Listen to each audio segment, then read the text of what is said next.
Hey there, beautiful people. Before we dive into tonight's tale of vanity and death, could you do me a quick favour and hit that like button?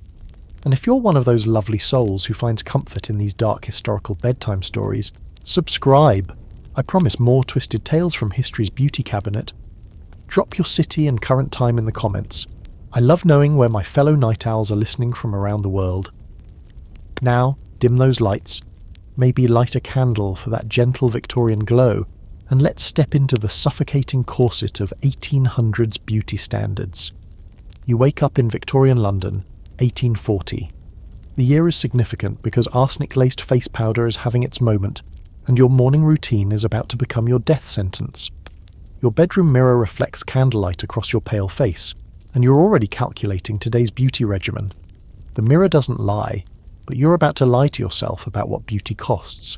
Your powder compact sits on the mahogany vanity table, like a porcelain death trap. Inside, what looks like innocent white powder contains enough arsenic to kill a horse, but you don't know that yet. Victorian marketing promised it would give you that coveted pale complexion that screamed, "I'm too refined to work outdoors like those common peasants." The morning routine begins with washing your face in cold water. Hot water was considered damaging to delicate feminine skin. The soap you use contains mercury and lead, because apparently Victorian chemists thought the periodic table was a beauty ingredient list. Your skin tingles afterward, but not in a good way. That's your nervous system saying hello to heavy metal poisoning. You pat your face dry with a linen towel that's been bleached with chlorine so harsh it could strip paint. The fabric feels rough against your skin because fabric softener won't be invented for another century. Your face stings slightly, but beauty is pain, right? Actually, no. Beauty is slow poisoning, but we'll get to that. Next comes the face powder. You dip your powder puff into what Victorian ladies called Venetian sea rouge. Sounds fancy, doesn't it? It's basically white lead mixed with vinegar and arsenic. You dust it across your cheeks, forehead and chin, breathing in the fine particles. Each breath delivers poison directly to your bloodstream through your lungs.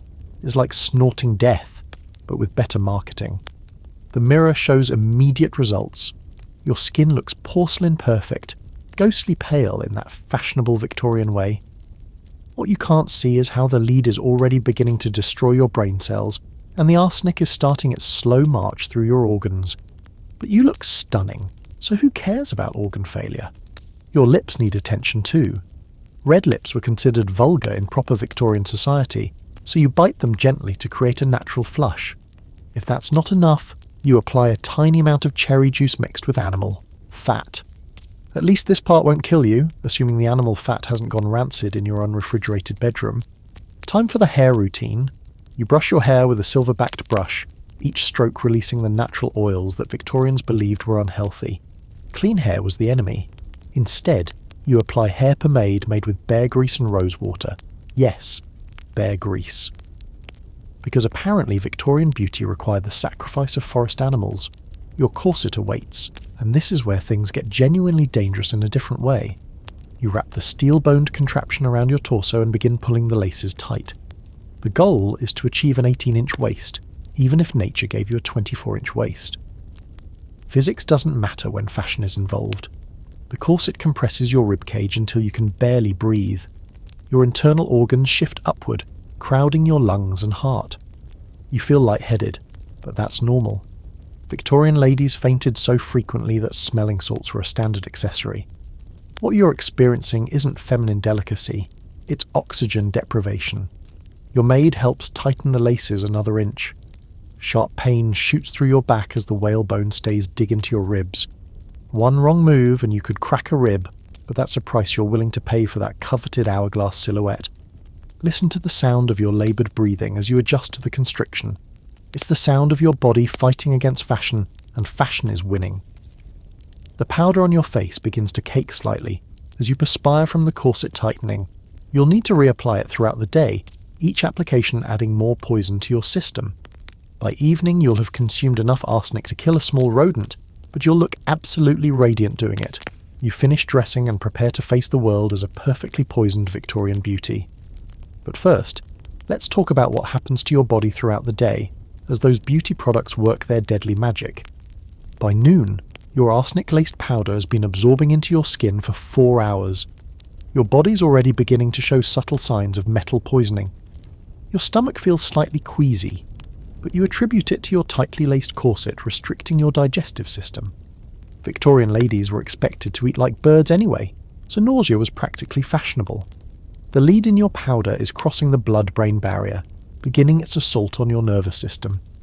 You might notice a slight tremor in your hands when you lift your teacup. Your friends compliment your delicate, fluttering movements, not realizing they're watching the early stages of lead poisoning manifest as neurological damage. Your reflection in the shop window shows perfection, that ghostly pale complexion that screams aristocratic breeding. What you can't see is how your kidneys are already beginning to process the poison, working overtime to filter toxins that shouldn't exist in the human body. They're fighting a losing battle, but they're trying. Lunchtime brings fresh challenges. Your corset makes eating nearly impossible. You take tiny bites of bland food, chewing carefully because any sudden movement might crack a rib. Your digestive system is essentially folded in half by the steel bones crushing your torso. Food takes twice as long to digest, if it digests at all. You excuse yourself to the powder room to reapply your face powder. Each application adds another layer of arsenic to your skin. Some Victorian ladies applied their powder up to 6 times daily.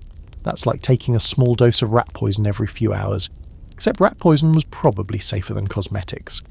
The afternoon brings social calls, and you must maintain your perfect appearance while slowly dying from the inside. Your complexion remains flawlessly pale, even as your internal organs begin their protests. The arsenic is now circulating through your bloodstream, visiting every organ system and leaving its toxic calling card. Your hair pomade, made with that charming bear grease, has turned slightly rancid in the afternoon heat. The smell mixes with your rosewater perfume to create an aroma that's both floral and slightly putrid. But heavy perfumes were fashionable, partly because they masked the scent of poor hygiene and spoiled cosmetics. By evening, you're experiencing what Victorian doctors called feminine vapours. In reality, you're suffering from a combination of oxygen deprivation, metal poisoning, and organ compression. Your pale complexion has gone from fashionable to concerning, but everyone assumes you're just achieving that perfect consumptive look that was oddly popular. Your maid helps you remove your corset for the evening, and you gasp as your ribcage expands for the first time in 12 hours. The sudden rush of oxygen makes you dizzy. Red marks and bruises cover your torso where the whale bone stays pressed against your skin. Some marks will become permanent indentations after years of tight lacing. The face powder comes off with cold cream that contains even more lead. Victorian cold cream was basically a lead and mercury cocktail designed to cleanse your skin. You're essentially washing poison off with different poison, like trying to clean mud with chocolate syrup. Your nighttime routine includes one final application of face cream. This one contains belladonna extract to keep your skin pale overnight. Belladonna, as you might guess from the name, is deadly nightshade. You're literally applying poisonous plant extract to your face before bed, because apparently Victorian beauty required botanical murder. As you prepare for sleep, your body begins processing the day's accumulated toxins. Your kidneys work overtime, your liver struggles to filter the metals, and your nervous system tries to repair the damage from lead exposure. Tomorrow, you'll wake up and do it all again, because beauty has no expiration date, even when it expires you. The sad truth is that many Victorian women suffered chronic illnesses that doctors couldn't explain. Mysterious fainting spells, digestive problems, hair loss, and neurological issues were common among fashionable ladies. They were literally being killed by their beauty routines, but no one made the connection until decades later. Your head hits the pillow and you dream of tomorrow's social events. In your dreams, you're still beautiful, still perfect, still slowly dying one powder application at a time. You sleep fitfully through the night as your body wages war against the day's beauty assault. Your dreams are strange and vivid, possibly due to the mercury affecting your nervous system, or maybe it's the belladonna in your night cream. Either way, your sleep is anything but restful. Morning arrives with a peculiar taste in your mouth, metallic and bitter. That's your liver trying to process yesterday's arsenic load while you slept. Your tongue feels slightly numb, another charming side effect of chronic metal poisoning. But Victorian ladies don't discuss bodily functions, so you'll suffer in fashionable silence. You notice more hair on your pillow than usual. Lead poisoning often causes hair loss, but your lady's maid attributes it to the stress of maintaining your social calendar. She suggests a new hair tonic made with mercury and sulfur, because apparently the solution to poison-induced hair loss is more poison applied directly to your scalp. Today's beauty routine starts with examining your complexion in the mirror. Your skin looks slightly grey beneath yesterday's powder residue. This isn't the fashionable pale you're aiming for, this is the greyish tint of someone whose body is struggling to process toxic metals. But powder can fix anything, right? You apply a fresh layer of arsenic-laden powder, this time a bit thicker to cover the grey undertone. The powder compact is nearly empty, which means you've consumed almost 2 ounces of arsenic in just 3 weeks. That's enough to kill several adults, but you're consuming it gradually, so your body has time to suffer properly. Your corset feels tighter today, not because you've gained weight, but because organ swelling from poison exposure has increased your natural waist size. Your kidneys are working so hard to filter toxins that they're actually enlarging. Your maid pulls the laces tighter to compensate, further restricting blood flow to your already struggling organs. The morning's social calls require your finest appearance. You add rouge made from cinnabar, mercury sulfide mixed with red pigments. Each application of rouge adds more mercury to your system. Your cheeks develop a lovely rosy glow that masks the underlying greyish pallor of metal poisoning. By midday, you experience your first serious fainting spell. Not the delicate, fashionable swooning that Victorian ladies perfected, but a genuine collapse as your blood pressure drops from organ stress. Your friends attribute it to your sensitive feminine nature and tight corset, never suspecting that your beauty routine is slowly murdering you. You wake up on a velvet fainting couch, surrounded by concerned ladies fanning you with their silk fans. Someone holds smelling salts under your nose, ammonia mixed with alcohol and various oils. The sharp chemical burn in your nostrils jolts you awake, but also adds more toxins to your already overwhelmed system. The doctor is called, a distinguished gentleman who diagnoses you with female hysteria and prescribes bed rest and laudanum. Laudanum is basically liquid opium mixed with alcohol, because Victorian medicine believed that if one drug didn't work, you obviously needed more drugs. Your beauty routine is poisoning you, but the cure is also poisoning you. That evening your maid notices that your powder puff has turned slightly green where it contacts the metal compact. This is arsenic reacting with the silver-plated container, creating copper arsenide. You're essentially applying a chemical reaction to your face every morning, like using your skin as a chemistry laboratory. Your hair pomade has attracted several moths, drawn by the animal fat that's slowly decomposing in your hair. Victorian beauty required sharing your personal space with insects, attracted to the organic compounds slowly rotting on your scalp. Romance was truly different in the 1800s. The face cream you apply before bed contains not just belladonna, but also white precipitate. Mercury chloride used to brighten your complexion overnight. You're going to sleep with enough mercury on your face to poison a small village's water supply. Sweet dreams are made of heavy metals, apparently. As you drift off to sleep, your body continues its losing battle against the accumulated toxins. Your nervous system misfires randomly, causing muscle twitches and strange sensations. Your digestive system struggles with the constant low-level poisoning, creating the delicate appetite that Victorian society found so attractive in ladies. Tomorrow will bring fresh powder, new rouge, and another layer of beautiful poison. Because in Victorian society, it was better to be dead than plain, and women were accomplishing both with remarkable efficiency. You wake up on day 7 of your Victorian beauty regimen, and your body is beginning to keep score in ways you can't ignore. The metallic taste in your mouth has become permanent, like you've been sucking on pennies all night. That's your liver crying for help as it processes another load of beauty-induced toxins. Your morning mirror reflection shows concerning changes. Dark circles under your eyes aren't from lack of sleep, they're from kidney strain. Your skin has developed a subtle yellow tinge that's not quite jaundice, but isn't exactly healthy either. Victorian ladies called this the delicate complexion, not realising they were admiring the early stages of organ failure. The arsenic powder compact sits on your vanity like a porcelain executioner. You've been applying it religiously for a week now, and your body has absorbed approximately 3 milligrams of arsenic. Modern forensic science would consider this evidence of murder, but Victorian marketing called it beauty enhancement. Today's powder application reveals something troubling. Your skin absorbs the powder more quickly than before, like dry earth soaking up rain. This isn't a good sign. Your skin barrier has been compromised by constant chemical assault, making it more permeable to toxins. You're essentially becoming a more efficient poison absorption device. Your maid notices that your fingernails have developed white spots and ridges. These are called Meese lines, a telltale sign of arsenic poisoning. But Victorian medical knowledge attributes nail problems to nervous disorders or dietary deficiencies. The true cause sits innocently on your dressing table, disguised as cosmetics. The corset routine has become more painful as your organs have swollen from toxic stress. Your liver is working overtime to process the daily poison load, and it's literally growing larger to handle the workload. This makes the corset even more restrictive and dangerous. You're being crushed from outside while poisoned from within.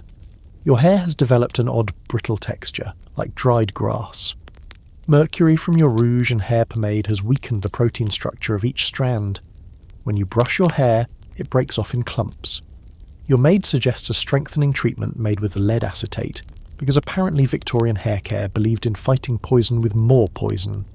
The morning's social obligations require you to appear perfectly healthy, while your internal organs stage a rebellion. You sip tea with trembling hands, attributing the shaking to the morning chill rather than neurological damage from lead exposure. Your friends compliment your delicate, flutter-like movements, mistaking nerve damage for feminine grace. By afternoon, you experience what Victorian doctors called painter's colic, severe abdominal pain caused by lead poisoning. It's called painter's colic because painters who use lead-based paint suffered similar symptoms. The irony is that your face paint contains the same deadly ingredient, but no one makes the connection. Your digestive system has essentially gone on strike. Food tastes metallic and wrong, and your stomach churns constantly. You eat less and less, which Victorian society interprets as proper feminine appetite control. In reality, you're developing the gastrointestinal symptoms of chronic metal poisoning. The rouge you apply for afternoon social calls now requires 3 layers to achieve the desired colour. Your natural circulation is so compromised that your skin barely shows any pink tint. You're literally painting life onto a dying complexion, like applying lipstick to a corpse. Your evening. Routine reveals another disturbing development. The cold cream you use to remove your makeup is stained slightly grey from the day's accumulated metal powder. You're essentially washing your face with liquid poison that's been marinating in more poison all day. It's like using contaminated water to wash off contamination.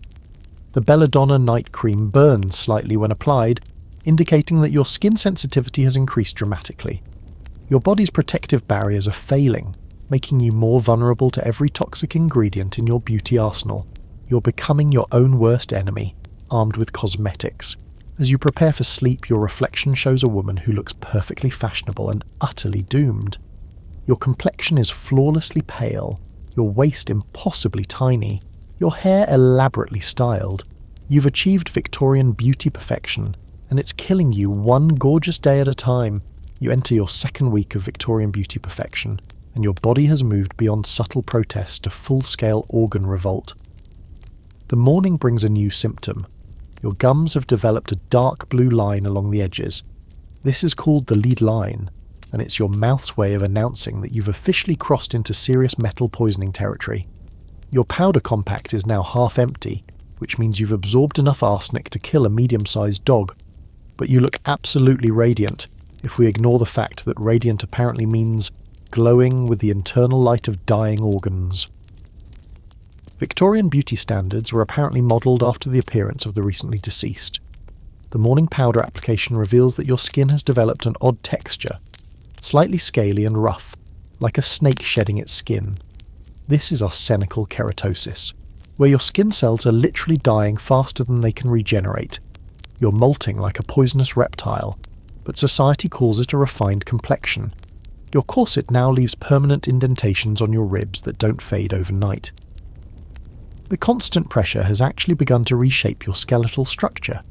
Your lowest ribs are bending inward, creating what doctors would later call corset liver, organ displacement caused by extreme waist constriction. You're literally reshaping your anatomy to match fashion ideals. Today's social engagement is a garden party, which presents new challenges for your deteriorating system. Sunlight makes the arsenic in your skin more reactive, potentially causing burning and blistering. Victorian ladies carried parasols not just for pale skin fashion, but because their beauty products made them essentially vampiric, unable to tolerate natural light without physical damage. Your hands shake noticeably when you lift your teacup, causing delicate rattling against the saucer. Other ladies compliment your nervous sensibility, not realizing they're watching lead poisoning destroy your motor control.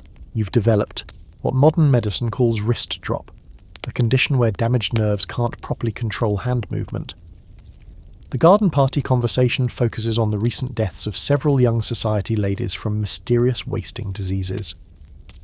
You nod sympathetically while applying another layer of poison powder to maintain your complexion in the afternoon heat. The irony is lost on everyone present. They're discussing the victims of beauty routines while actively participating in identical practices. Your afternoon fainting spell comes earlier today, lasting longer, and requiring 2 ladies to revive you with smelling salts. The ammonia burns your nasal passages, which are already inflamed from breathing arsenic dust daily. You're being revived with 1 chemical irritant after suffering collapse from other chemical toxins. Victorian medicine was essentially fighting fire with gasoline. The evening routine reveals a horrifying new development. When you remove your day's makeup, the washcloth comes away stained not just with cosmetics, but with traces of blood. Your skin is breaking down at the cellular level, creating micro-wounds that allow even more toxins to enter your bloodstream. You're essentially wearing your face away one beautiful day at a time. Your hair now requires twice as much pomade to achieve the same styled effect, because the individual strands have lost their ability to hold shape. Mercury poisoning has destroyed the protein bonds that give hair its elasticity and strength. You're essentially styling dead protein fibers that grow from an increasingly toxic scalp environment.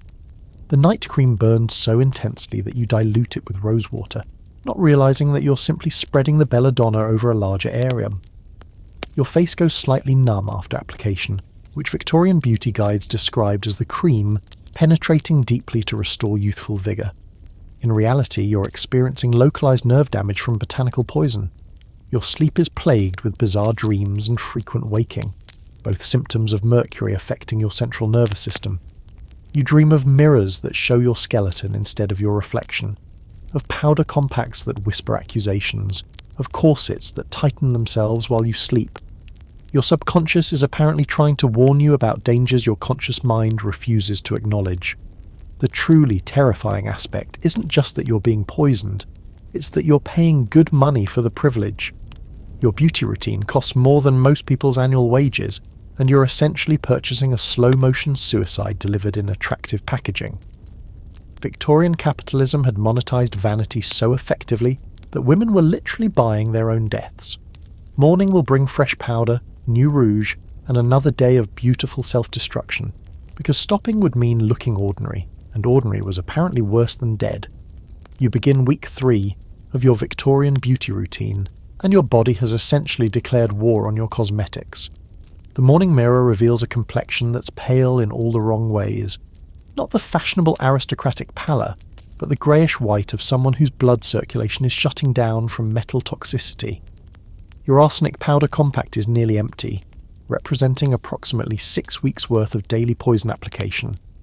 You've absorbed enough arsenic to contaminate a small water reservoir, but your reflection shows the kind of flawless pale complexion that makes other ladies weep with envy. You're the most beautiful corpse in progress in all of London. The morning powder application now takes twice as long because your hands shake uncontrollably. What started as delicate feminine trembling has progressed to full neurological damage. You need your maid's assistance to apply cosmetics evenly, which means she's also being exposed to arsenic dust with every powder puff cloud that fills the air around your vanity. Your corset has become a medieval torture device, as your internal organs have swollen to compensate for toxic stress. Your liver has enlarged so significantly that the whalebone stays now dig into it directly, causing sharp pains with every breath. You're literally being stabbed by your own clothing while being poisoned by your own cosmetics. Today's social obligation is a wedding, which requires your most elaborate beauty preparation. You apply rouge in 3 layers, lip tint made with mercury-based red dye, and extra powder to photograph well in the newfangled portrait photography. Each layer adds more toxins to a system already overwhelmed by weeks of chemical assault. The wedding reception reveals the true horror of Victorian beauty culture when you count the attendees. Of the 40 elegantly dressed ladies present, at least 12 show obvious signs of cosmetic poisoning. Trembling hands, grey-tinged skin, laboured breathing from tight corsets, and the telltale dark gum line of lead exposure. You're not just killing yourself, you're part of a collective suicide disguised as fashion. Your afternoon collapse comes without warning. One moment you're complimenting the bride's dress, the next you're convulsing on the parlour floor as your nervous system misfires from metal poisoning overload. The other ladies assume you're having a fit of hysteria and immediately begin loosening your corset, not realising that your organs are failing from chemical toxicity. The doctor arrives and diagnoses acute feminine nervous disorder, while completely ignoring the obvious signs of arsenic poisoning. He prescribes more laudanum and recommends complete bed rest in a darkened room. Victorian medicine was apparently determined to treat the symptoms while aggressively ignoring the causes, like bandaging a wound while continuing to stab the patient. Your evening routine becomes a study in determined self-destruction. Despite obvious signs that your beauty regimen is killing you, you continue applying the same products that caused today's collapse. The powder burns slightly when applied to your increasingly sensitive skin, but you convince yourself it's just the sign of a high-quality cosmetic working its magic. The cold cream removal process now requires 3 different cloths, because the first 2 become too contaminated with accumulated metals to continue using safely. You're essentially stripping layers of poison off with other layers of poison, like trying to clean up a chemical spill with more chemicals. Victorian beauty was essentially hazardous waste management disguised as self-care. Your hair has become so brittle from mercury exposure that it breaks when touched. Your maid suggests cutting it shorter and using hair pieces made from the hair of healthier women. You're literally wearing other people's hair because your own has been murdered by cosmetics. Victorian fashion apparently required scalping the less fashionable to maintain beauty standards. The night cream application reveals that your skin has developed the texture of parchment, dry, thin, and prone to tearing. The belladonna now absorbs so quickly that you need to apply twice as much to achieve the same numbing effect. Your face is becoming increasingly efficient at absorbing poison, like your skin has evolved specifically to facilitate its own destruction. As you drift off to sleep, your body continues its losing battle against accumulated toxins. Your kidneys work overtime to filter metals that shouldn't exist in living organisms. Your liver attempts to process chemicals that didn't exist in nature until humans invented them for beauty purposes.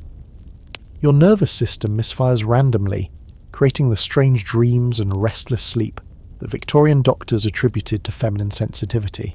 Tomorrow will bring fresh applications of the same deadly routine, because beauty standards apparently required more commitment than marriage vows, and more dedication than religious devotion. You enter your 4th week as a Victorian beauty icon, and your body has essentially become a case study in how effectively cosmetics can double as a murder weapon. The morning mirror reveals a complexion so perfectly pale it's practically translucent. You can see the dark veins beneath your skin like roads on a map leading to nowhere good. Your powder compact sits empty on the Vanity, a porcelain gravestone marking the death of whatever health you had 4 weeks ago. You've consumed enough arsenic to qualify as a geological survey sample, but your reflection shows the kind of ethereal beauty that makes poets weep and doctors scratch their heads in confusion. The replacement powder compact arrives from your cosmetic supplier, along with a cheerful note about their improved formula with extra whitening power. The improved formula contains antimony, in addition to the standard arsenic and lead mixture. Victorian cosmetic companies apparently competed to see who could create the most efficiently lethal beauty products. Your morning routine now requires assistance for everything because your hands shake so violently that applying cosmetics independently is impossible. Your maid has developed a slight tremor herself from daily exposure to the arsenic dust that fills your bedroom air. You're not just poisoning yourself, you're creating a toxic environment that's killing everyone around you. The new powder burns when applied, leaving tiny red marks where it contacts your skin. Your face has become so chemically sensitized that cosmetics now cause immediate visible damage.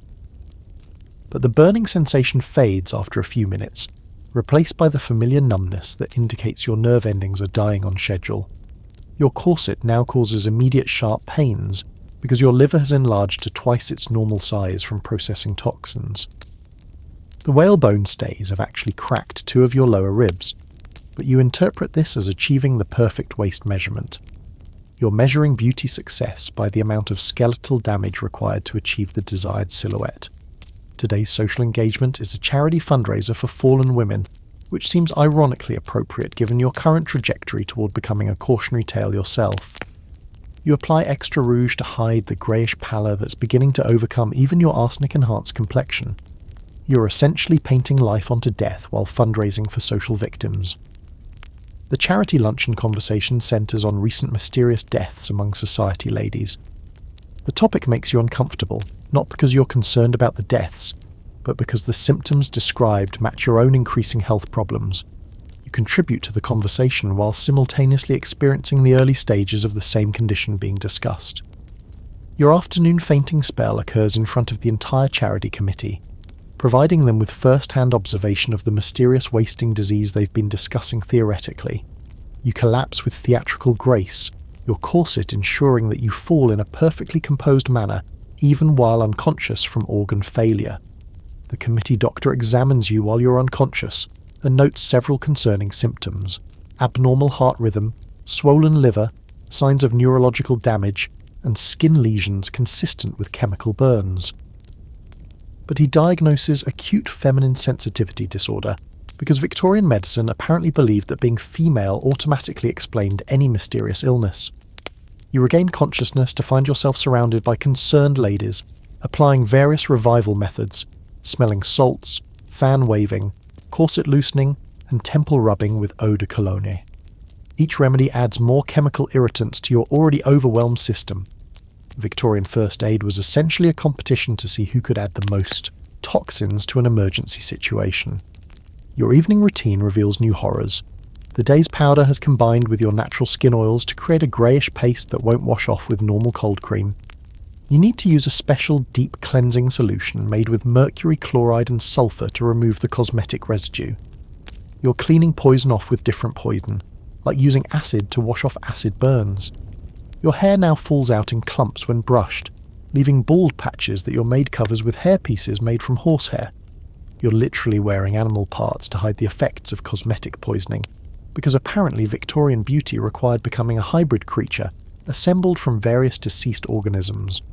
The night cream application reveals that your skin has developed the consistency of wet paper, thin, fragile, and prone to tearing with minimal pressure. The belladonna absorbs instantly, indicating that your skin barrier has essentially dissolved from chemical assault. You're applying poison to an organ that can no longer protect itself from poison. Your sleep is interrupted every few hours by muscle cramps and spasms as your nervous system misfires from metal toxicity. You wake up with the taste of copper pennies in your mouth and a headache that feels like your skull is too small for your brain. These are textbook symptoms of arsenic poisoning, but Victorian medicine calls it nervous exhaustion from excessive feminine sensibilities. The truly remarkable aspect is your continued commitment to the routine despite obvious signs that it's killing you. Tomorrow will bring fresh powder, new rouge, and another day of beautiful self-destruction, because looking ordinary is apparently a fate worse than actual death. You begin week 5 of Victorian beauty perfection, and your transformation from living woman to walking corpse is nearly complete.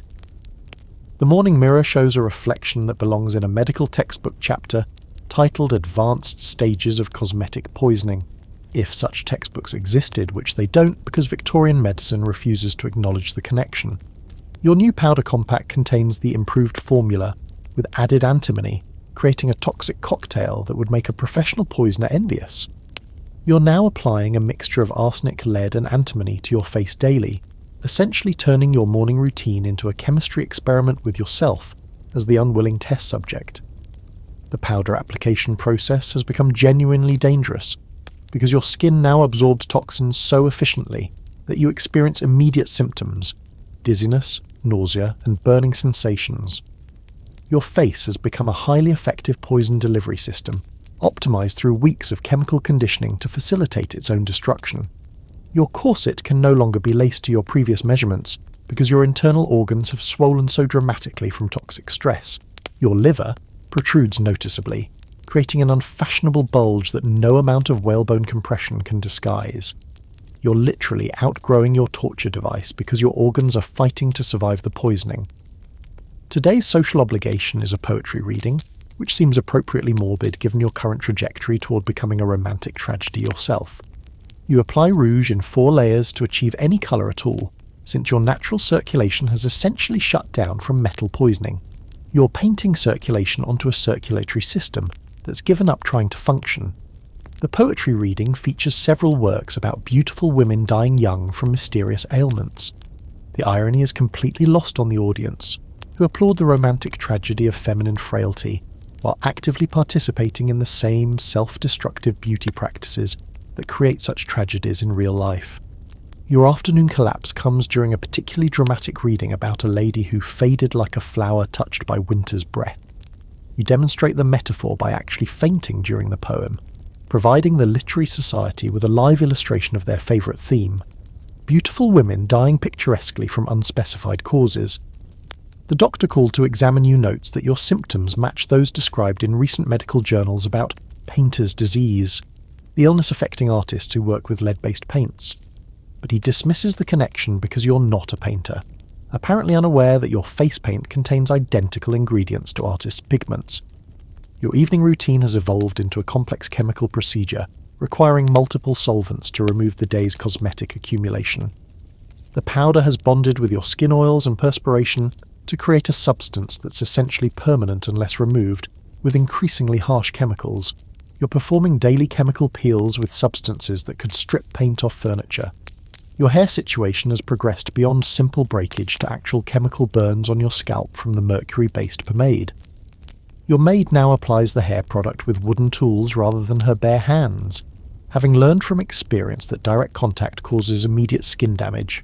Even your beauty routine has become too dangerous for professional application. The night cream now contains laudanum in addition to belladonna, creating a topical opiate that numbs your face completely while potentially causing addiction through skin absorption. Victorian cosmetics have apparently decided that if they're going to kill you slowly, they might as well make you chemically dependent on the process. Your reflection shows a woman who has achieved the ultimate Victorian beauty ideal, a complexion so pale it's practically transparent, a waist so tiny it defies anatomy, hair so elaborately styled it requires architectural engineering. You look exactly like the romantic heroines in popular novels, which explains why those heroines always die before the story ends. The most terrifying realization is that you're not unique. Every fashionable lady in your social circle is following identical routines, using identical products, developing identical symptoms. Victorian beauty culture has essentially created an epidemic of slow-motion poisoning disguised as fashion consciousness. Your sleep is now more like intermittent unconsciousness, interrupted by the physical rebellion of organs that can no longer process the daily toxic load.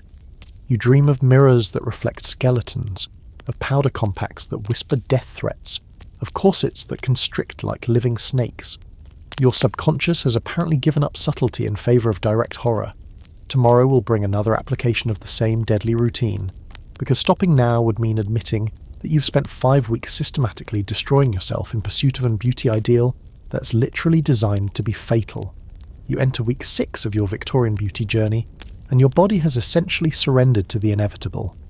The morning mirror reveals a reflection that would be perfect for a gothic novel cover. Ethereal, otherworldly, and obviously dying in the most fashionable way possible. Your powder compact now requires a special applicator, because the improved antimony formula has become so caustic that it burns through regular powder puffs.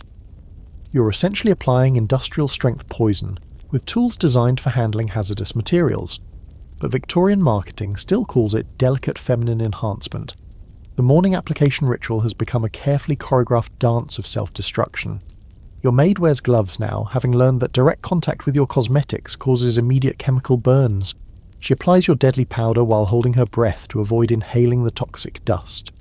Your beauty routine has become so dangerous it requires safety equipment. Your corset now functions primarily as a medical device, providing external support for organs that can no longer maintain their proper positions due to toxic swelling and structural damage. The whalebone stays have bent permanently around your enlarged liver, creating a custom-fitted torture device that accommodates your chemically altered anatomy. Today's social engagement is a memorial service for Lady Catherine Pemberton, who died last week of mysterious feminine ailments at the age of 22. The service provides a perfect opportunity to observe the full spectrum of cosmetic poisoning in action. Every fashionable woman present displays varying stages of the same condition you're experiencing. The memorial service conversation focuses on the tragic beauty of Lady Catherine's final days, how she maintained her perfect complexion even as she wasted away from unknown causes. The assembled ladies speak reverently of her dedication to feminine ideals, apparently unaware that they're eulogizing a suicide disguised as beauty consciousness. Your afternoon collapse occurs during the memorial service itself, providing an unconscious tribute to Lady Catherine's memory by demonstrating identical symptoms in real time.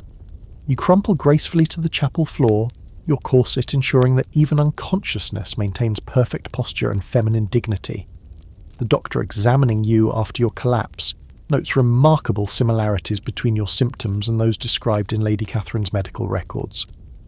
He considers the possibility of some kind of contagious feminine disorder, never suspecting that the contagion is actually shared cosmetic practices creating identical poisoning patterns across the social class. Your evening routine now requires 3 different chemical solutions to remove the day's cosmetic accumulation, each solution more caustic than the last.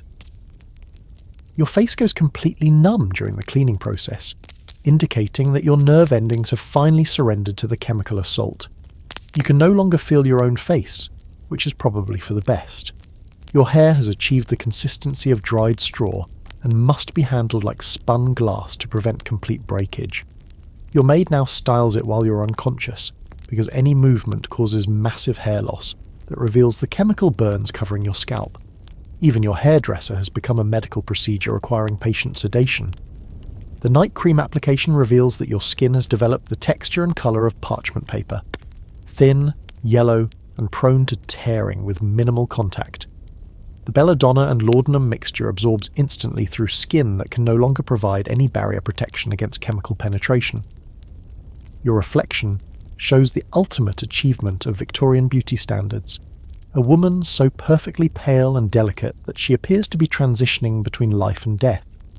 You've achieved the consumptive aesthetic that poets celebrate and artists immortalize, the tragic beauty that defines feminine ideals in your era. The horrible truth is that you've succeeded completely. You look exactly like the romantic heroines in popular literature, the delicate flowers in fashionable poetry, the ethereal beauties in museum paintings. Victorian culture has created beauty standards that require literal death to achieve, and you're following the template perfectly. Your sleep is now primarily unconsciousness, punctuated by brief moments of semi-consciousness, during which you apply more cosmetics before drifting back into toxic stupor. You're essentially in a chemically induced coma, with regular beauty routine interruptions like being dead except for the twice-daily powder applications. Tomorrow will bring the final applications of your deadly routine, because you're rapidly approaching the point where the beauty regimen will complete its work regardless of your continued participation in the process.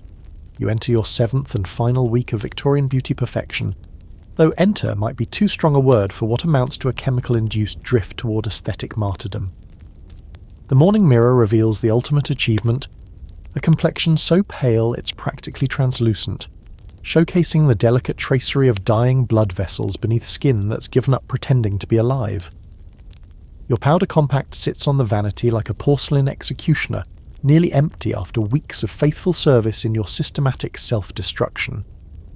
The antimony-enhanced formula has become so corrosive that it's eaten through the metal compact's interior lining, creating a chemical reaction that produces new toxic compounds with every application.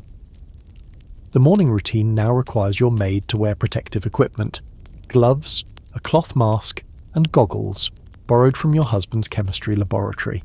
Your beauty regimen has become so hazardous that it requires industrial safety protocols just to apply cosmetics without hospitalizing your servants. Your corset has evolved beyond clothing into a medical support device, custom bent around organs that have swollen beyond normal human proportions from processing weeks of accumulated toxins. The whalebone stays now function as internal splinting, holding your chemically altered anatomy in configurations that vaguely resemble human body shapes. Today's social obligation is particularly poignant, a charity benefit for orphaned children, hosted by ladies who are systematically orphaning their own children through cosmetic-induced premature death. The irony would be amusing if it weren't so absolutely terrifying in its complete obliviousness. Your powder application now requires an entirely new technique, because your skin has become so fragile that normal dabbing motions cause immediate tearing and bleeding. The arsenic-antimony mixture must be blown onto your face using a special powder bellows, like dusting a museum artifact that's too delicate for human contact. The charity benefit reveals the full horror of Victorian beauty culture as you observe 40 elegantly dressed ladies, each displaying different stages of the same cosmetic poisoning process. It's like watching a time-lapse photography sequence of beautiful self-destruction, with each woman representing a different point on the timeline toward fashionable death. Your conversation with other ladies focuses on recent deaths in your social circle, which have reached epidemic proportions among fashionable women aged 18 to 25. The topic dominates social gatherings now, not because anyone suspects a connection to beauty routines, but because mysterious feminine mortality has become the most pressing social issue of the season. Your afternoon collapse comes without warning, and with unprecedented drama. You don't just faint, you convulse briefly before going completely unconscious, providing the charity benefit with an impromptu medical emergency that requires 3 doctors and a priest. Your beauty routine has progressed from cosmetic enhancement to public health crisis. The medical examination while you're unconscious reveals symptoms that baffle the assembled physicians. Your liver has enlarged to 3 times normal size, your kidneys show signs of severe damage, your nervous system displays extensive deterioration, and your skin exhibits chemical burn patterns consistent with industrial accidents. Yet none of the doctors connect these symptoms to cosmetic use. Your evening routine has become a complex medical procedure, requiring multiple assistants and specialized equipment. The day's cosmetic residue has bonded so completely with your skin that removal requires progressively stronger solvents, each more dangerous than the last. You're performing daily chemical peels that would challenge modern hazardous materials protocols. Your hair has achieved the impossible. It's simultaneously falling out from chemical damage and growing more slowly due to follicle destruction, creating a situation where your scalp is becoming increasingly bald while the remaining hair becomes increasingly brittle. Your maid now applies hair pieces using special adhesives because your scalp tissue can no longer support normal attachments. The night cream application reveals that your face has lost all sensation due to complete nerve destruction from months of belladonna and mercury exposure. You can watch your reflection being painted with caustic chemicals while feeling absolutely nothing, like observing surgery performed on someone else's face. Your reflection shows the ultimate Victorian beauty achievement, a woman so perfectly pale, delicate and ethereal that she appears to be more spirit than flesh. You've transcended normal human appearance to achieve the otherworldly aesthetic that defines feminine perfection in your era. The tragic irony is that you've succeeded completely at meeting every beauty standard your society established. You look exactly like the romantic ideal that poets celebrate, artists immortalize, and writers use as symbols of perfect feminine achievement. Victorian culture created beauty standards that required death to achieve, and you followed the blueprint with remarkable precision. You drift through your final week of Victorian beauty consciousness in a state that medical science would classify as actively dying while maintaining perfect cosmetic presentation. Your morning mirror reveals a face that belongs in a pre-Raphaelite painting, ethereally beautiful and obviously transitioning from life to art. Your powder compact requires replacement every few days now because the antimony formula has become so corrosive that it dissolves the containers designed to hold it. Victorian cosmetic companies have created products so toxic that they destroy their own packaging, yet they continue marketing them as gentle feminine enhancements. The morning routine has evolved into a medical procedure requiring a team of assistants wearing protective equipment borrowed from your husband's chemical laboratory. Your beauty regimen now resembles an industrial process more than personal grooming, complete with safety protocols and ventilation requirements. Your corset has become a structural necessity rather than a fashion choice, providing external support for organs that can no longer maintain their normal positions due to toxic swelling and chemical damage. The whalebone stays have been reinforced with metal bracing to accommodate your grotesquely enlarged liver and damaged rib cage. Today's social engagement is a wedding, which provides perfect irony. You're celebrating the beginning of new life while actively demonstrating the end stages of fashionable self-destruction. The bride looks radiant in her traditional white gown, while you look otherworldly in your chemical-enhanced pallor. Your powder application now requires specialized brushes made from synthetic materials, because natural bristles dissolve on contact with your cosmetic mixture. The application process creates visible chemical reactions on your skin surface, with tiny wisps of acidic smoke rising from each powder deposit. The wedding reception conversation centres on the alarming number of recent deaths among fashionable ladies, which has reached such proportions that society matrons are beginning to whisper about curses or contagions. The assembled guests discuss the tragedy of beautiful women dying young, while actively participating in the same practices that create such tragedies. Your afternoon collapse occurs during the wedding ceremony itself, providing the bride and groom with an unexpected lesson about the temporary nature of beauty and life.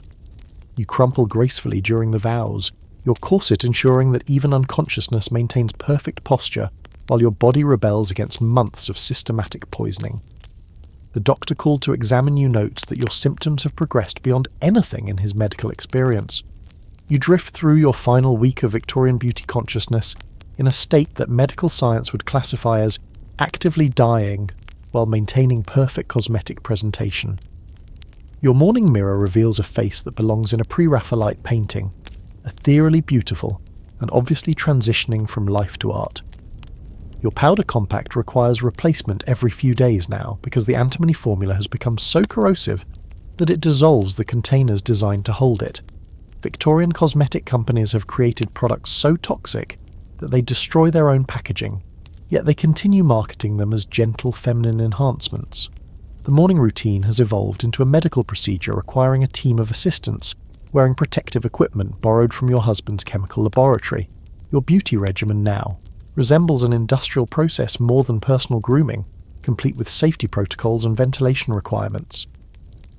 Your corset has become a structural necessity rather than a fashion choice, providing external support for organs that can no longer maintain their normal positions due to toxic swelling and chemical damage. The whalebone stays have been reinforced with metal bracing to accommodate your grotesquely enlarged liver and damaged rib cage. Today's social engagement is a wedding, which provides perfect irony. You're celebrating the beginning of new life while actively demonstrating the end stages of fashionable self-destruction. The bride looks radiant in her traditional white gown, while you look otherworldly in your chemical-enhanced pallor. Your powder application now requires specialized brushes made from synthetic materials because natural bristles dissolve on contact with your cosmetic mixture. The application process creates visible chemical reactions on your skin surface, with tiny wisps of acidic smoke rising from each powder deposit. The wedding reception conversation centres on the alarming number of recent deaths among fashionable ladies, which has reached such proportions that society matrons are beginning to whisper about curses or contagions. The assembled guests discuss the tragedy of beautiful women dying young, while actively participating in the same practices that create such tragedies. Your afternoon collapse occurs during the wedding ceremony itself, providing the bride and groom with an unexpected lesson about the temporary nature of beauty and life. You crumple gracefully during the vows, your corset ensuring that even unconsciousness maintains perfect posture, while your body rebels against months of systematic poisoning. The doctor called to examine you notes that your symptoms have progressed beyond anything in his medical experience. Your pulse is irregular, your breathing shallow, your skin has developed a waxy texture that feels artificial to the touch. He diagnoses advanced feminine hysteria, because Victorian medicine apparently believes that being female explains any medical condition, no matter how obviously toxic. Your evening routine now requires 3 separate assistants, because the various chemicals you use can't be safely handled by the same person without causing cross-contamination burns. You've become a walking chemistry experiment, requiring specialized protocols just to remove your makeup without creating hazardous reactions. Your hair has transcended mere chemical damage to achieve the consistency of dried seaweed, breaking off in chunks whenever it's touched. Your maid now applies a full wig made from the hair of healthier women, because your scalp has become too damaged to support natural hair growth. The night cream application reveals that your face has achieved the texture and colour of old parchment, yellow, thin, and crackling at the edges. The belladonna and laudanum mixture dozens instantly through skin that has essentially dissolved into a permeable membrane, allowing toxins direct access to your bloodstream. Your reflection shows the ultimate Victorian achievement, a woman so perfectly pale and delicate that she appears to be transitioning between mortality and art. You've achieved the consumptive beauty that defines feminine perfection, the tragic aesthetic that poets celebrate and painters immortalize.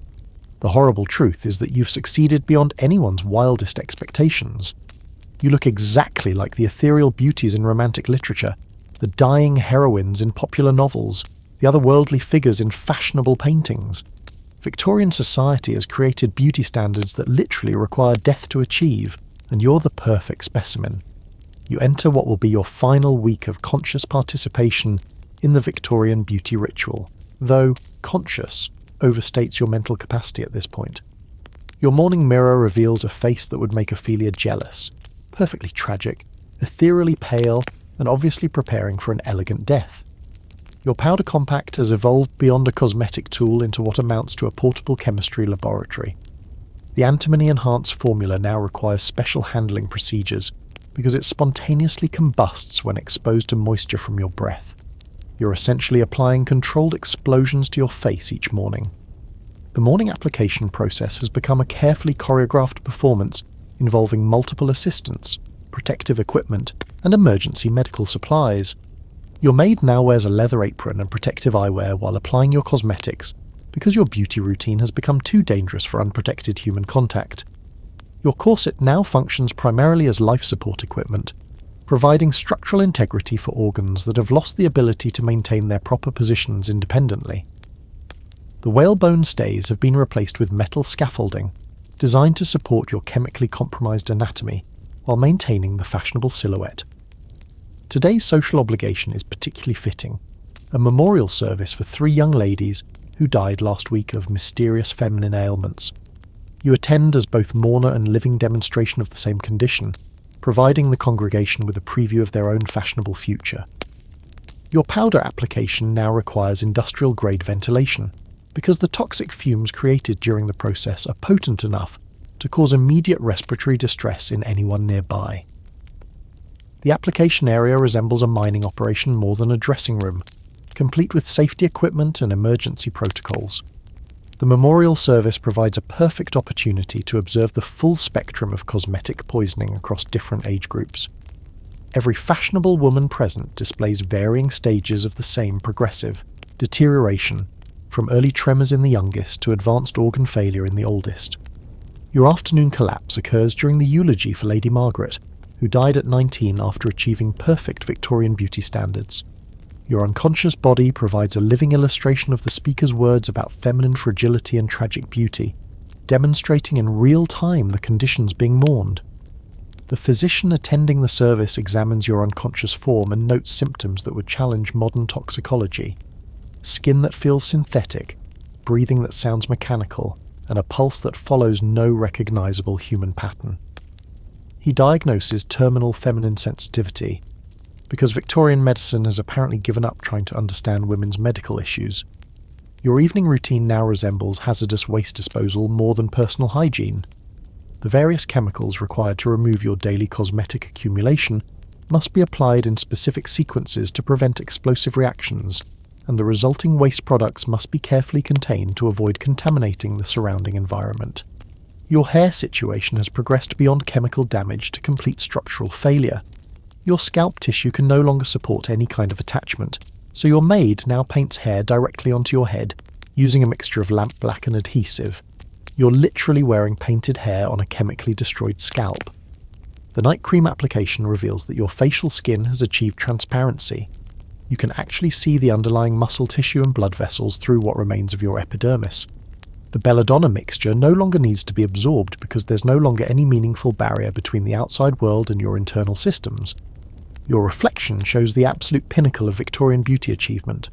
A woman so perfectly pale, delicate, and ethereal that she appears to exist in a different realm entirely.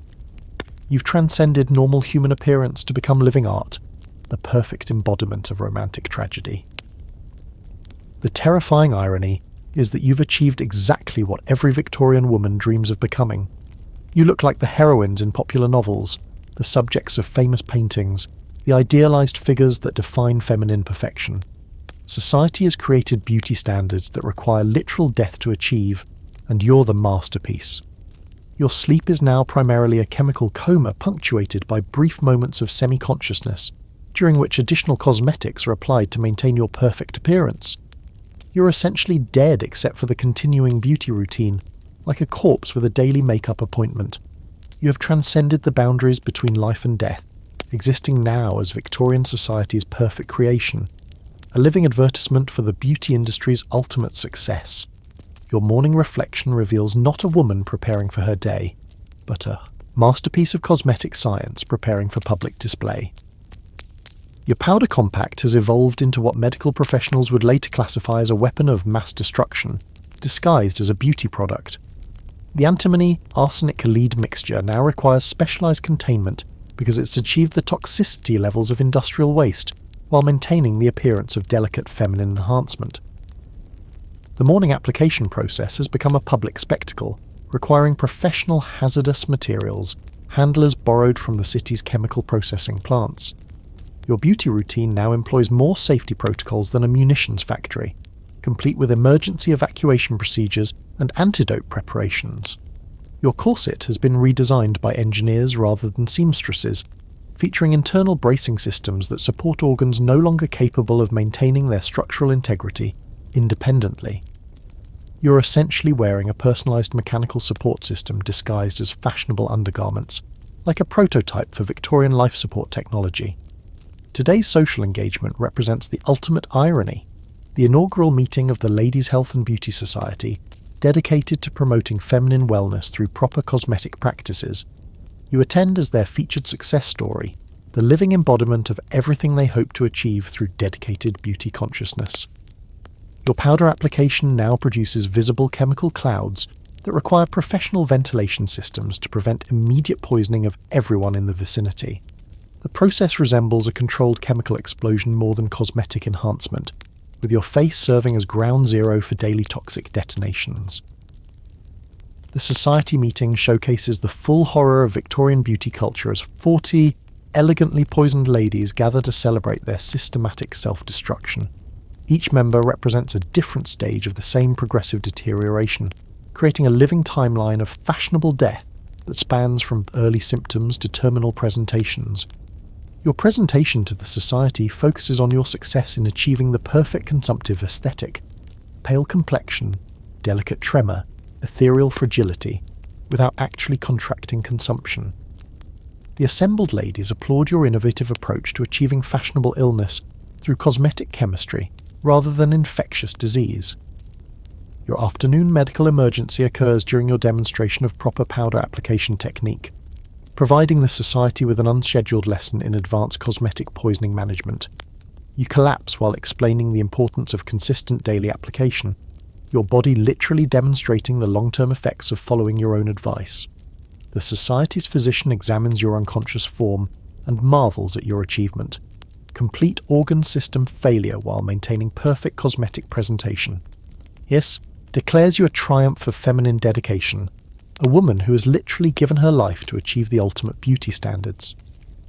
Your evening routine now requires a team of industrial chemists to safely remove the day's cosmetic accumulation without creating explosive reactions or toxic gas emissions.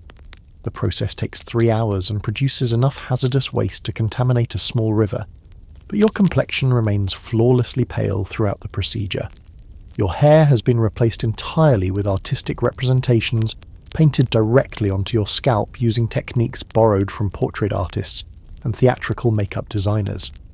The effect is more convincing than actual hair, though it requires daily restoration as the chemicals gradually dissolve the artistic medium. The night cream application process now involves specialised breathing apparatus for everyone in the room, because the belladonna laudanum mercury mixture has achieved atmospheric toxicity levels. You essentially sleep in a chemically controlled environment designed to prevent your cosmetic routine from accidentally poisoning the entire household. Your reflection shows the absolute triumph of Victorian beauty science, a woman who has achieved perfect aesthetic presentation while demonstrating the ultimate dedication to feminine ideals. You've become living proof that beauty truly requires complete sacrifice, the ultimate testimonial to cosmetic industry innovation. The most remarkable aspect is that you've succeeded in creating a new category of existence, neither fully alive nor completely dead, but perfectly beautiful in a way that transcends normal human limitations. Victorian society has created beauty standards that require transcending humanity itself, and you've achieved that impossible goal. You exist now as Victorian civilization's greatest achievement and most horrifying cautionary tale, a living museum piece demonstrating the absolute pinnacle of beauty science. Your morning mirror reveals not a human reflection, but a work of art that happens to still possess the technical capacity for breathing. Your cosmetic routine has attracted international attention from scientists studying the effects of chemical exposure on human physiology. Researchers from across Europe arrive daily to document your condition, treating you as a fascinating case study in the intersection of beauty culture and industrial chemistry. The morning powder application now requires consultation with 3 different types of specialists: chemists to manage the toxic interactions, physicians to monitor your vital signs, and artists to ensure the aesthetic results meet society's exacting beauty standards. You've become a collaborative project between science and art. Your social calendar has evolved beyond mere entertainment into scientific demonstration. Today's engagement involves presenting yourself to the Royal College of Physicians as evidence that the female constitution can adapt to previously unimaginable levels of chemical stress while maintaining perfect aesthetic presentation. The physicians examine you with the fascination usually reserved for newly discovered species. Your skin has achieved a porcelain-like quality that actual porcelain manufacturers study for inspiration. Your complexion demonstrates possibilities in ceramic glazing that revolutionize the pottery industry. Your breathing pattern has developed a musical quality that composers use as inspiration for new symphonic works celebrating feminine delicacy. The slight wheeze created by your damaged respiratory system produces tones that concert halls across London attempt to recreate using specialised instruments. The medical examination reveals that your body has essentially become a living chemistry experiment, with each organ system adapted to process toxins at levels that would instantly kill normal humans. You've evolved beyond standard human physiology into something entirely new and unprecedented. Your afternoon collapse provides the physicians with real-time data on advanced cosmetic poisoning progression, allowing them to document the exact moment when beauty enhancement transitions from enhancement to art installation. Your unconscious form continues to demonstrate perfect aesthetic principles even during medical emergencies. The Royal College declares you a marvel of feminine dedication, a woman who has literally transformed herself into living art through sheer force of will and superior cosmetic products. They propose creating a new medical category specifically to describe your condition: Advanced Aesthetic Achievement Syndrome. Your evening routine now attracts paying audiences who purchase tickets to observe the complex chemical procedures required to maintain your condition. The revenue generated by these public demonstrations helps fund further research into the relationship between beauty and chemistry. Your sleep occurs in a specially designed chamber that maintains the precise atmospheric conditions necessary to preserve your cosmetic achievements overnight. The room resembles a cross between a medical laboratory and an art conservation facility, complete with environmental controls and emergency response equipment. Your husband has become a celebrity in his own right, invited to lecture on the dedication required to support a wife's pursuit of perfect beauty. He describes the household modifications, the specialised equipment, and the daily chemical management required to maintain your aesthetic achievements. Your children have adapted to living with what essentially amounts to a beautiful science experiment, learning to navigate the complex safety protocols required in a household where cosmetic routines produce hazardous waste. They've become unexpectedly knowledgeable about industrial chemistry and emergency medical procedures. Your reflection now serves as the official standard for Victorian beauty ideals, with portrait artists using your image as the definitive reference for feminine perfection. Your face appears in fashion illustrations, beauty product advertisements, and medical textbooks as the ultimate example of what dedicated cosmetic use can achieve. The truly remarkable development is that your condition has inspired a new branch of medical science, focused on the intersection of aesthetics and physiology. Universities across Europe established departments dedicated to studying cosmetic transformation biology, using your case as their foundational research. You have achieved immortality through chemistry, existing as the eternal symbol of Victorian beauty perfection, while serving as a living warning about the price of aesthetic achievement. Your condition has stabilized at the precise point between life and art, creating a sustainable state of beautiful dying that could theoretically continue indefinitely. International delegations arrive weekly to study your case, representing governments interested in the potential military applications of cosmetic chemistry. Your daily routine demonstrates that human beings can be gradually adapted to survive toxin levels that would serve as effective chemical weapons, opening entirely new possibilities for both beauty and warfare. Your morning preparation now involves consultation with representatives from the emerging chemical industries who study your tolerance levels to develop new products for both cosmetic and industrial applications. You've become a living laboratory for testing the limits of human chemical adaptation. The scientific community has declared you a new evolutionary development, Homo aestheticus, representing humanity's next stage of development, where beauty and chemistry merge to create enhanced beings capable of surviving in increasingly toxic environments while maintaining perfect appearance. Your social engagements now occur primarily in specially controlled environments because your presence in normal atmospheric conditions creates immediate health hazards for anyone nearby. You attend events in a custom-designed portable chamber that allows social interaction while preventing accidental poisoning of other guests. The fashion industry has established new beauty categories based on your achievements, creating graduated levels of cosmetic enhancement that range from traditional feminine through enhanced aesthetic to your level of transcendent chemical perfection. You've essentially created a new scale for measuring beauty dedication. Your daily routine now generates enough scientific data to support 3 different university research programs studying the intersection of chemistry, biology, and aesthetics.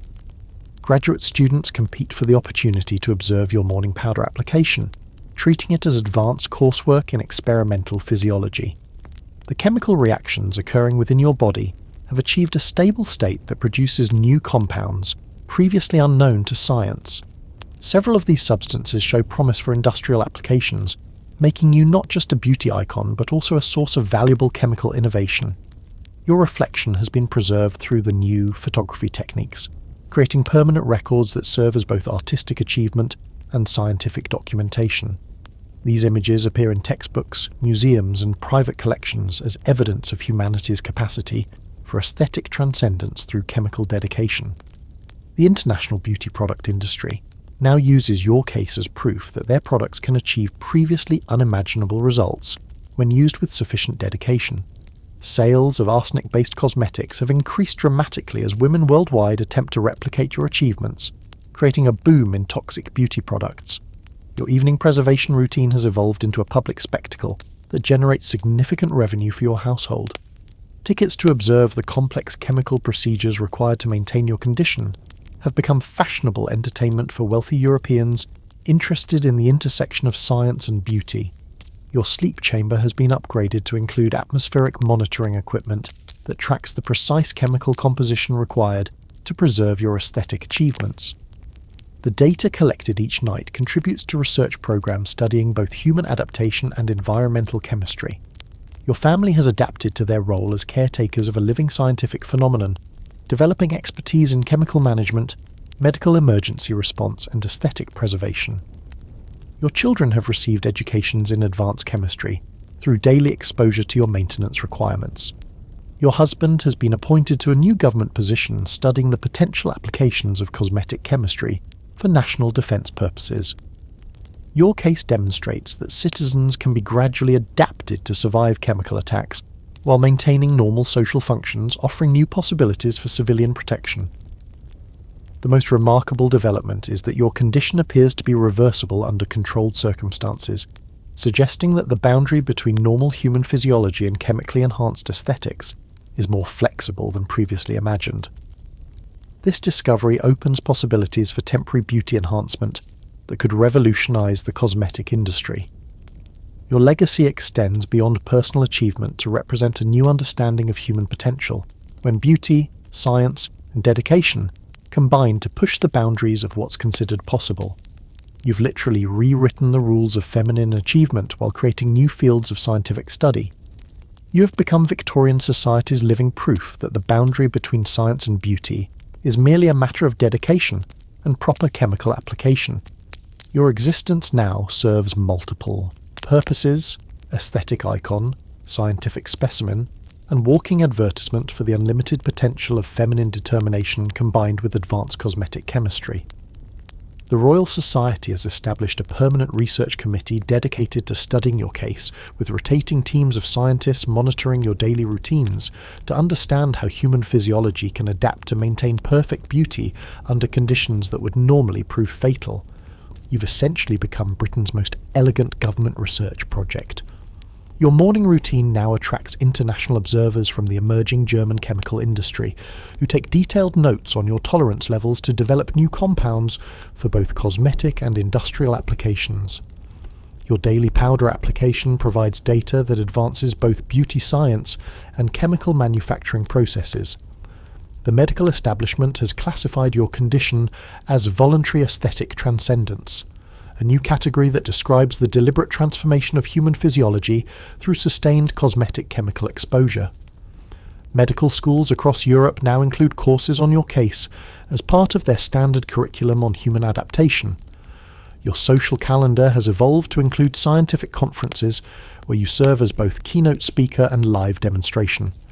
Today's engagement involves presenting yourself to the International Congress of Chemical Sciences as evidence that beauty and industrial chemistry share identical fundamental principles.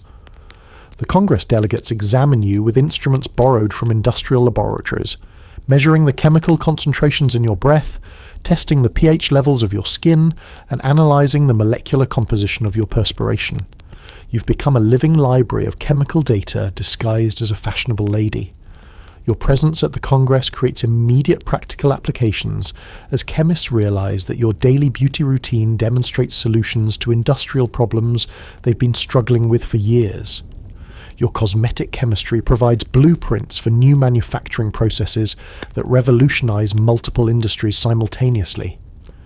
The afternoon scientific presentations focus on your demonstration that human beings can serve as living chemical processing units, maintaining complex toxic reactions within their bodies while continuing normal social functions. This discovery opens possibilities for human-based manufacturing processes that combine beauty enhancement with industrial production. Your collapse during the technical demonstration provides researchers with real-time data on the limits of human chemical tolerance, allowing them to map the precise boundaries between aesthetic enhancement and physiological failure. Even your medical emergencies contribute valuable scientific information. The Congress concludes by declaring your case a breakthrough in understanding the relationship between chemistry and human potential, suggesting that beauty culture has accidentally discovered principles that could revolutionize manufacturing, medicine, and human enhancement. You've become an accidental pioneer in human chemical engineering. Your evening routine now includes data collection by international research teams studying the long-term effects of sustained chemical exposure on human physiology. The information gathered from your daily preservation procedures contributes to medical research programs across 3 continents. Your sleep chamber has been equipped with monitoring devices that track the atmospheric chemistry required to maintain your condition overnight, providing data for research into controlled environment systems for both medical and industrial applications. Your bedroom has become an advanced laboratory disguised as living quarters. Your family's daily routine now includes interactions with scientists, government officials, and industrial representatives who study your case for its potential applications in their respective fields. Your household has inadvertently become an international research centre focused on human chemical adaptation. Your reflection now appears in scientific journals as frequently as fashion magazines, serving as documentation for multiple research programs, studying topics ranging from industrial chemistry to human evolution. You've achieved fame that transcends beauty culture to encompass scientific advancement. The most significant development is the recognition that your case represents a new understanding of human potential, suggesting that the traditional boundaries between natural and artificial, human and chemical, beautiful and functional, are more flexible than previously imagined. You've accidentally proven that humans can be deliberately modified to serve multiple purposes simultaneously. You exist as the crown jewel of Victorian scientific achievement, a living demonstration that beauty, chemistry, and human adaptation can combine to create entirely new categories of existence. Your daily routine now contributes to research programs studying everything from industrial chemistry to evolutionary biology. The government has classified your case as strategically important, establishing a special commission to study the potential military and industrial applications of your cosmetic chemistry achievements. Your beauty routine has accidentally discovered principles that could revolutionize British manufacturing and defense capabilities. Your morning preparation now includes consultations with representatives from the emerging pharmaceutical industry, who study your chemical tolerance levels to develop new medicines that could help patients survive treatments previously considered too toxic for human use. Your cosmetic routine provides blueprints for revolutionary medical therapies. The international scientific community has declared your case a landmark discovery in human adaptation, demonstrating that dedicated individuals can deliberately modify their physiology to survive in environments that would normally prove fatal while maintaining perfect aesthetic presentation and normal social functions. Your presence at scientific conferences now generates immediate patent applications, as researchers realize that your daily beauty procedures demonstrate solutions to engineering problems that have plagued industrial development for decades. Your cosmetic chemistry has accidentally solved challenges in metallurgy, textiles, and chemical processing. The University of Edinburgh has established the world's first department of aesthetic chemistry, with your case serving as the foundational curriculum for students learning to combine beauty culture with scientific research. Your morning routine has become required study material for advanced chemistry students. Your social calendar now includes demonstrations for industrial leaders studying the potential applications of human-based chemical processing in manufacturing environments. Your ability to maintain complex toxic reactions while continuing normal activities suggests new possibilities for combining human workers with chemical production processes. The Royal Navy has expressed interest in your case as a model for helping sailors survive chemical attacks while maintaining their combat effectiveness. Your cosmetic routines demonstrate that humans can be deliberately adapted to function in toxic environments without losing their essential capabilities. Your afternoon medical examinations now contribute to multiple research programs studying human enhancement, environmental adaptation, and the intersection of chemistry with biology. Medical schools across Europe send students to observe your case as part of their advanced training in human physiological modification. The chemical industry has developed new product lines based on compounds discovered through your daily routines, creating a boom in beauty products that promise not just aesthetic enhancement, but also improved human performance in challenging environmental conditions. Your influence extends far beyond beauty culture. Your evening preservation procedures now attract paying audiences that include scientists, government officials, and industrial representatives studying your methods for potential application in their respective fields. The revenue generated helps fund expanded research into the practical applications of your discoveries. Your sleep chamber now serves as a testing ground for advanced atmospheric control systems that could be used in everything from submarine design to space exploration. The precise environmental conditions required to maintain your aesthetic achievements provide data for multiple engineering applications. Your family has adapted to their role as caretakers of what amounts to a national scientific resource, developing expertise that makes them valuable consultants for research programs studying human chemical adaptation. Your children have received inadvertent educations in advanced scientific principles. Your reflection now appears in government reports as frequently as fashion publications, serving as documentation for strategic planning committees studying British technological capabilities. You've become a symbol of national scientific achievement disguised as feminine beauty perfection. The most remarkable development is recognition that your case represents a new model for human potential, suggesting that dedicated individuals can deliberately transform themselves to serve multiple societal functions simultaneously while maintaining their essential human characteristics and social roles.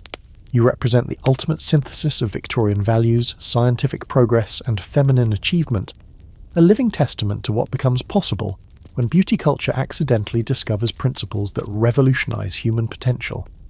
Your existence now serves as proof that the boundaries between natural and artificial, human and enhanced, are far more flexible than anyone previously imagined. The Prime Minister has personally visited your home to observe your morning routine, recognising that your cosmetic chemistry demonstrates British capabilities that could provide significant advantages in international competition. Your beauty regimen has become a matter of national strategic importance, classified alongside military secrets. Your daily preservation procedures now contribute to the development of new technologies that could revolutionise British industry, medicine, and defence. Scientists from across the Empire study your case to understand how human beings can be deliberately adapted to function as living chemical processing units while maintaining perfect aesthetic presentation. The international implications of your achievements have attracted attention from foreign governments concerned about British advances in human enhancement technology. Diplomatic representatives request meetings to discuss the potential applications of your cosmetic chemistry discoveries, treating your beauty routine as advanced technological development. Your social engagements now occur primarily in secure government facilities, where your interactions with foreign observers can be carefully monitored.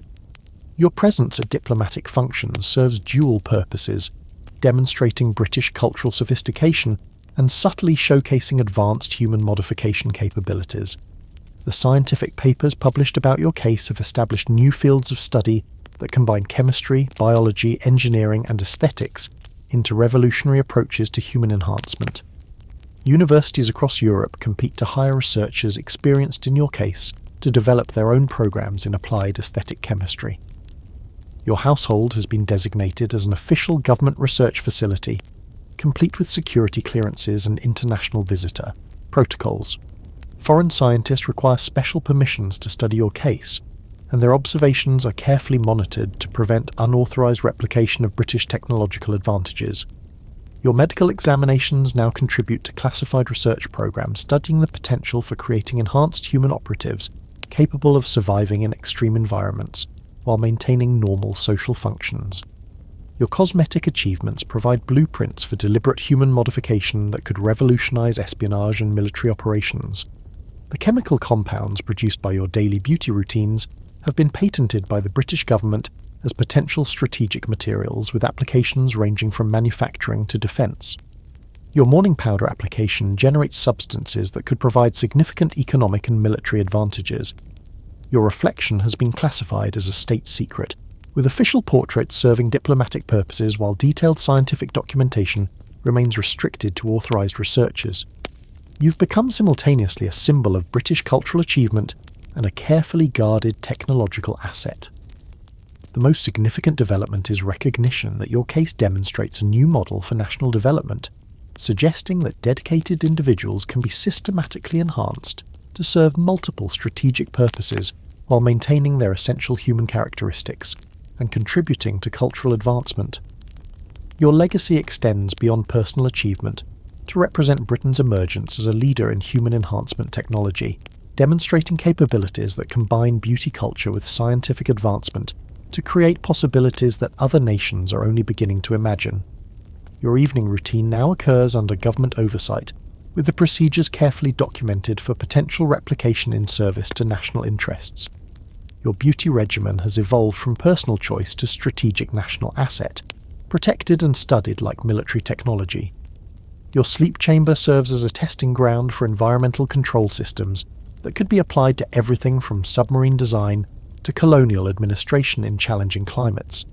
Your aesthetic requirements have accidentally solved engineering problems that benefit multiple government departments. The true measure of your success lies not just in achieving perfect Victorian beauty, but in demonstrating that human beings can be deliberately modified to serve society's needs while maintaining their dignity, their social roles, and their essential humanity. You've proven that enhancement and tradition can coexist in ways that strengthen rather than compromise human potential. You have achieved the impossible dream of Victorian womanhood, perfect beauty that transcends human limitations, while serving as proof of what dedication, science, and proper feminine values can accomplish when combined. With unwavering commitment to aesthetic excellence, your existence now represents the ultimate fusion of beauty, duty, and national progress.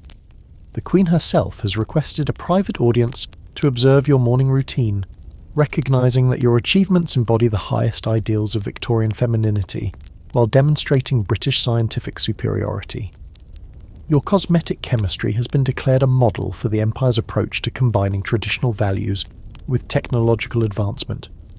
Your daily preservation procedures have been studied by the Royal Engineers, who recognise that your chemical tolerance demonstrates principles applicable to building infrastructure in challenging colonial environments.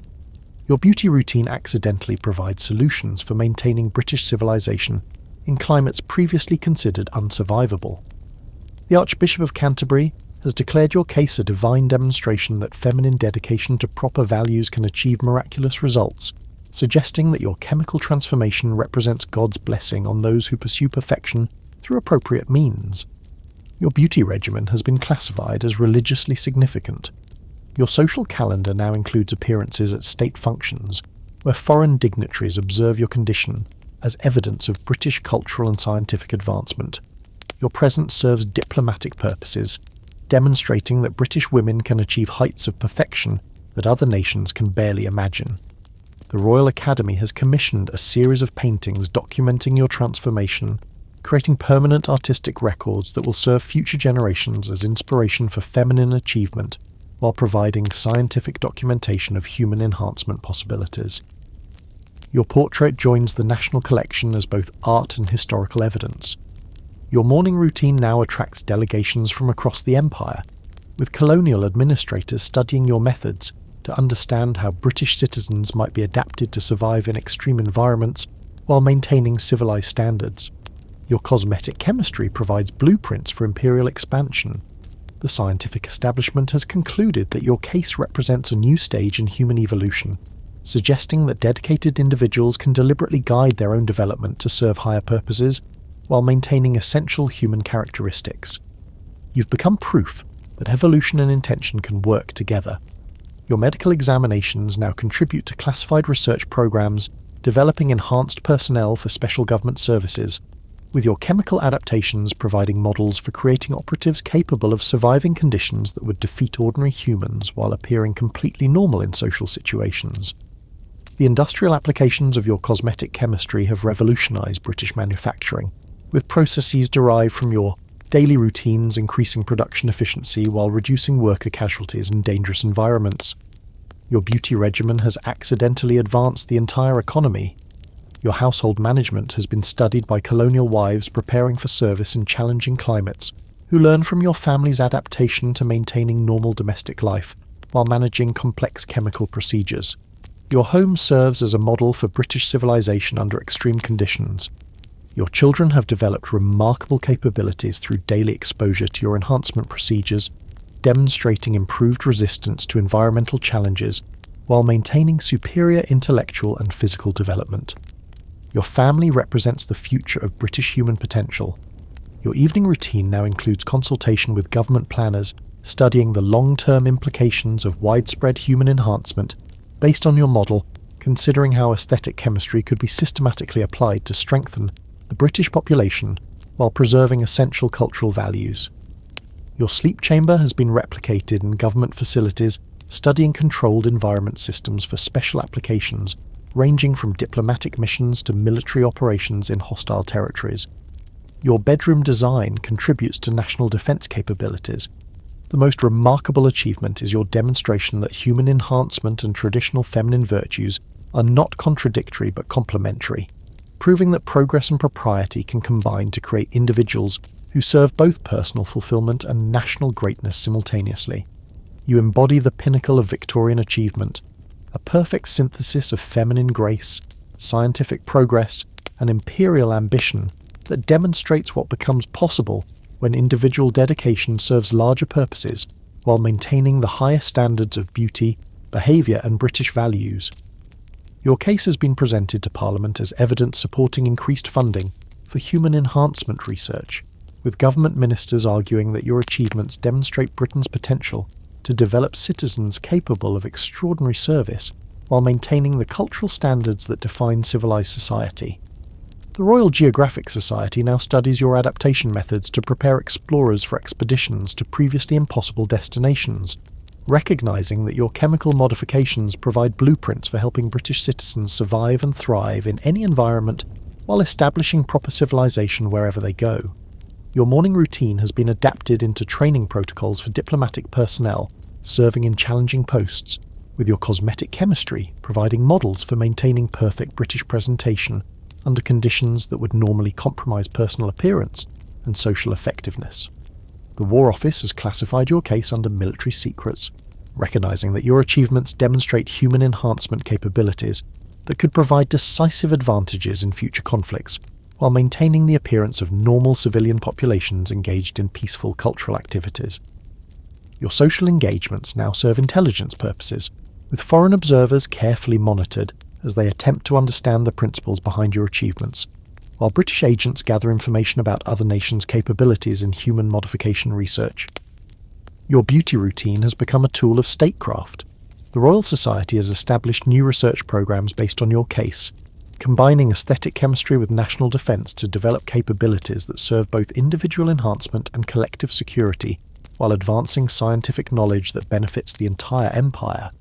Your medical supervision now includes specialists from multiple government departments studying different applications of your enhancement model, from colonial administration to military operations to diplomatic service, recognising that your achievements represent a new form of national resource. The chemical processes occurring within your body have been mapped by government scientists studying their potential applications in manufacturing, medicine, and defence, with several compounds discovered through your daily routines now classified as strategic materials essential to British technological superiority. Your reflection appears in classified government reports documenting British capabilities in human enhancement, serving as proof that the Empire possesses technologies that combine traditional values with revolutionary possibilities for citizen development and national advancement. Your family's adaptation to managing your condition has provided government researchers with models for training specialised personnel capable of supporting enhanced individuals in various service roles, from diplomatic missions to colonial administration to special military operations. Your household serves as a testing ground for technologies and procedures that could be applied across government operations, requiring precise environmental control and complex chemical management, while maintaining normal social appearances and cultural standards.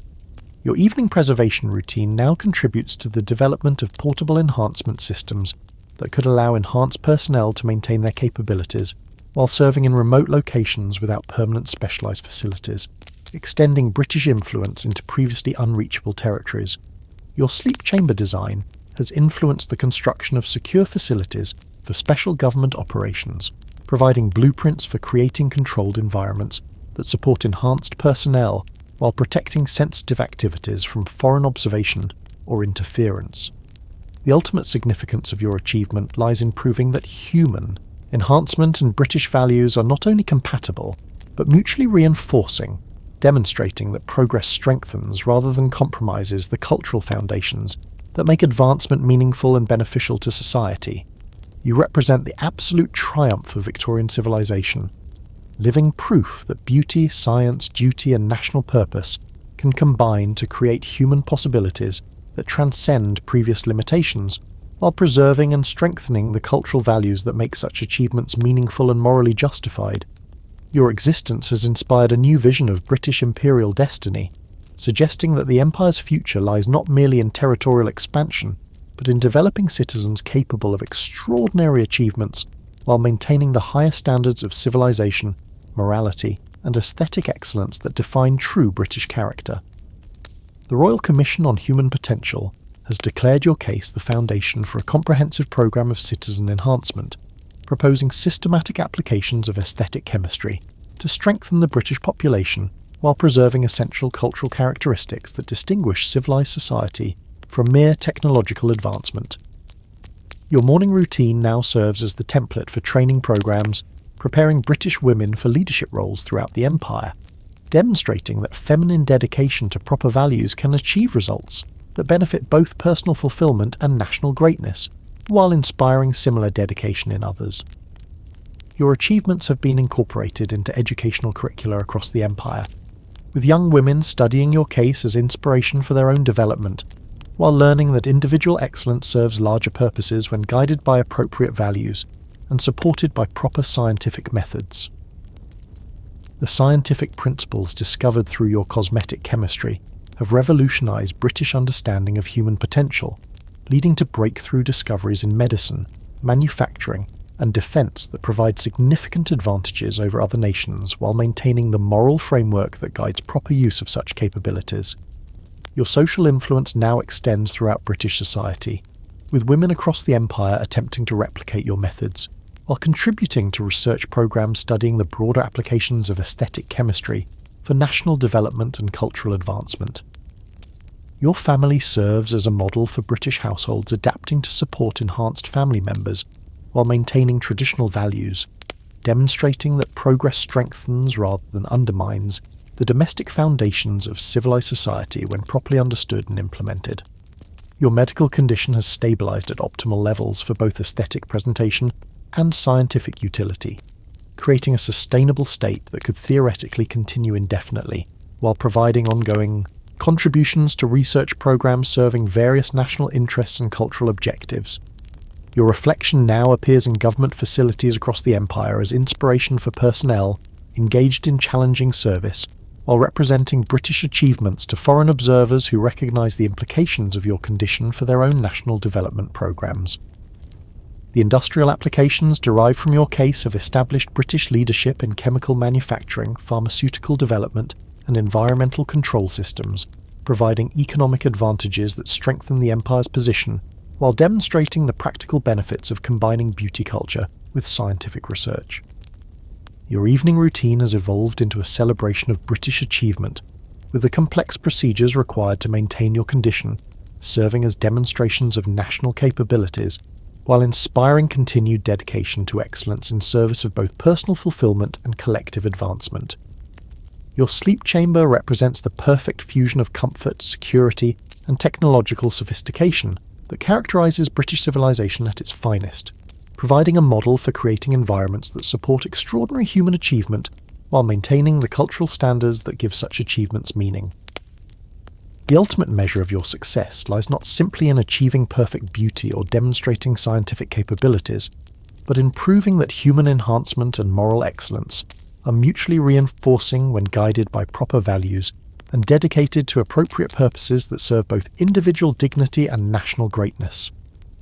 Your legacy will inspire future generations of British women to pursue their own excellence while contributing to the empire's continued advancement, demonstrating that feminine virtue and scientific progress combine to create possibilities that strengthen civilization while preserving the cultural foundations that make progress meaningful and beneficial to humanity. The Victorian beauty routine that began as personal vanity has evolved into proof of human potential when individual dedication serves larger purposes, creating a model for enhancement that maintains essential human characteristics while achieving extraordinary capabilities that benefit both personal fulfillment and national destiny. Your story concludes not with death, but with transformation, a demonstration that the boundaries between human and enhanced, beautiful and functional, individual and national are far more flexible than previously imagined when approached with proper dedication, appropriate values, and scientific understanding guided by moral purpose. In achieving perfect Victorian beauty through cosmetic chemistry, you have accidentally discovered principles that revolutionise human potential while preserving the cultural values that make such achievements meaningful, creating a legacy that will influence British development for generations to come. The secret Victorian beauty routine that killed thousands has, in your case, created something unprecedented. Perfect beauty that enhances rather than destroys, demonstrating that even the most dangerous practices can be transformed into beneficial achievements when pursued with sufficient knowledge, dedication, and moral purpose. Your existence proves that the Victorian era's greatest contributions to human advancement may lie not in industrial technology or imperial expansion, but in discovering how individual excellence can serve collective progress, while maintaining the dignity, beauty, and moral character that define truly civilized achievement. The Victorian beauty routine that promised perfection delivered exactly what it advertised, at a price that few understood and fewer still survived to regret.